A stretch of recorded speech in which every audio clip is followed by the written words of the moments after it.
अस्सलाम वालेकुम वर्स। मेरा नाम है अब्दुल गफ़ार और आप देख रहे हैं Abdul Gaffar Landa market YouTube official.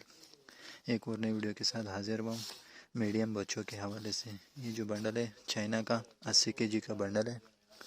ये जो है ना बच्चों के मीडियम साइज़ के जो है ना जैकेट जो होते हैं उसका बंडल है। ज़िपर जैकेट, मीडियम साइज़ के जो ज़िपर जैकेट आते हैं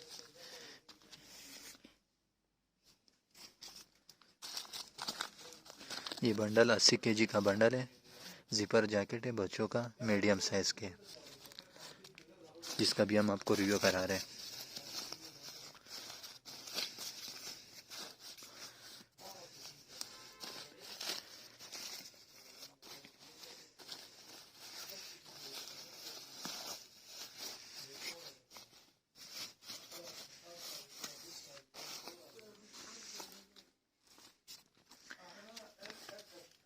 ये आप देख सकते हो, ये इसका मार्का है जीबी कंपनी।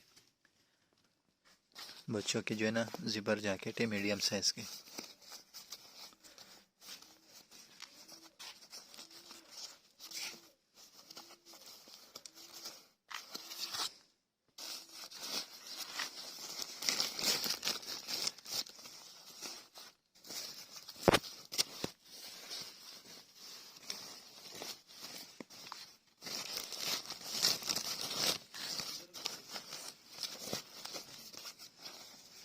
ये सारा एक क्वालिटी का माल है।